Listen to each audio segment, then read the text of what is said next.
અમિત શાહ સંસદમાંથી ગાયબ કેમ છે? આ પ્રકારના બેનરો સાથે આજે વિપક્ષના સાંસદોએ સંસદના મકર દ્વાર પર ભારે નારેબાજી કરી છે. તો બીજી તરફ સંસદના પરિસરમાં રામ મંદિરમાં દાન ચોરીના મામલે પણ વિપક્ષી સાંસદોએ ભારે હોબાળો કર્યો છે. એક તરફ સંસદના ઉપલા ગૃહ રાજ્યસભામાં ભારે હોબાળો થતા તેને ઓગસ્ટની 3જી તારીખ સુધી સ્થગિત કરી દેવામાં આવી છે. તો આવો જાણીએ સમાચાર વિસ્તારથી. નમસ્કાર, જમાવટ સાથે હું છું પાર્થ.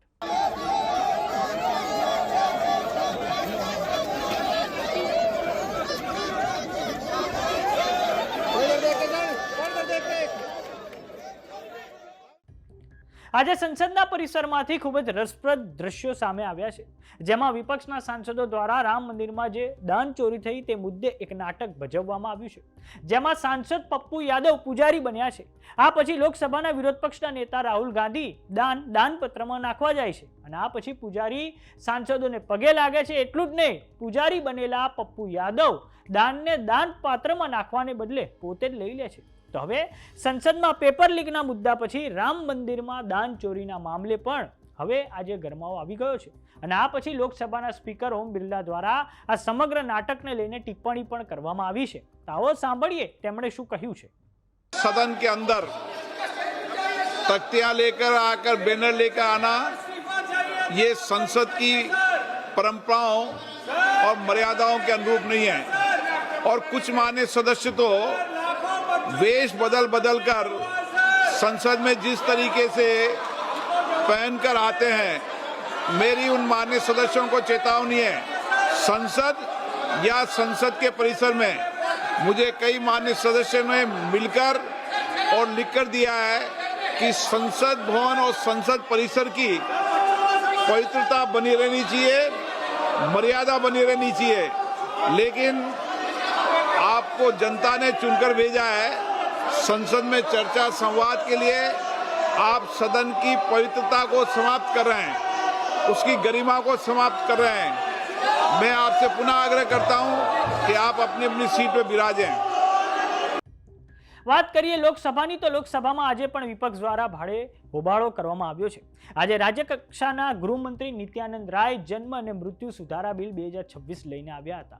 વિપક્ષના ભારે હોબાળા વચ્ચે અને નારેબાજી વચ્ચે આ બિલ વગર ચર્ચાએ પાસ થઈ ગયું છે અને આ પછી લોકસભાને પણ તારીખ 3જી ઓગસ્ટના સવારે 11 વાગ્યા સુધી સ્થગિત કરી દેવામાં આવી છે. હવે સંસદીય બાબતોના મંત્રી કિરણ રિજ્જુએ આ જન્મ અને મરણ સુધારા બિલ 2026 જ્યારે પાસ થયું તે પછી તેમના દ્વારા નિવેદન આપવામાં આવ્યું છે કે બહાર જઈને વિપક્ષી સાંસદો એવી વાત ન કરે કે વગર ચર્ચાએ બિલ પાસ થઈ ગયું.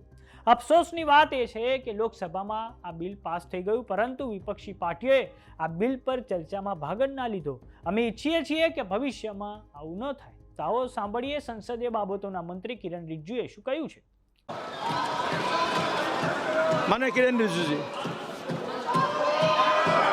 प्लीज सभापति महोदय जी, इतना महत्व माननीय पार्लियामेंट मिनिस्टर को सुनिए बिल प्लीज. आज पारित किया और हम तो चाहते थे कि सब इसमें भाग लें. बिजनेस एडवाइजरी कमेटी में भी इसका टाइम तय किया गया था. बाद में बाहर में जाकर के आप लोग ये नहीं कहना चाहिए ये बिना चर्चा के बिल पारित क्यों किया, ये नहीं कहना चाहिए. हमने बार बार कहा कि चर्चा के लिए आप लोग सब इस हाउस में आइए और जनता ने हमको जनता का बात रखने के लिए इस सदन में भेजा है.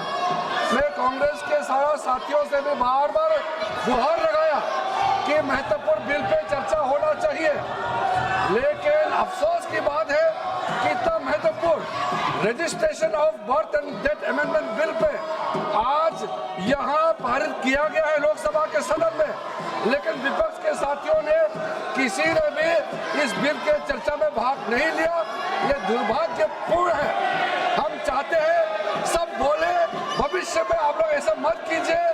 पब्लिक आपको इसका जवाब मांगेगा. વાત કરીએ રાજ્યસભાની, તો રાજ્યસભામાં પણ વિપક્ષે 20મી જુલાઈના રોજ ભારે જે લાઠીચાર્જ થયો તેને લઈને આજે પણ હોબાળો કર્યો છે. રાજ્યસભા જેવી શરૂ થઈ કે તરત જ વિપક્ષના સાંસદો વેલમાં ઘૂસી ગયા હતા. વિપક્ષી સાંસદોની માંગ છે કે અમિત શાહ ગૃહમાં આવે અને 20મી જુલાઈના રોજ વિદ્યાર્થીઓ પર જે લાઠીચાર્જ થયો તેની પર પોતાનો જવાબ આપે.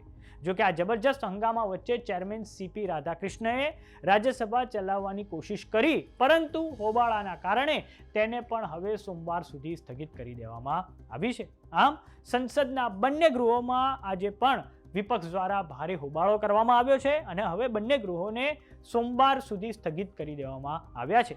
ત્યારે જોવાનું એ રહે છે કે આજે ચોમાસું સત્ર શરૂ થયું છે તે હવે ક્યાંક વિપક્ષના હોબાળાના કારણે ધોવાઈ ન જાય. તો સમાચારોમાં અત્યારે બસ આટલું. જોતા રહો જમાવટ. જો તમામને યુટ્યુબ પર જોઈ રહ્યા તો સબસ્ક્રાઇબ કરો, જો તમામને ફેસબુક પર જોઈ રહ્યા તો ફોલો કરો, વોટ્સએપ ચેનલને જોઈન કરવાનું ન ભૂલતા. નમસ્કાર.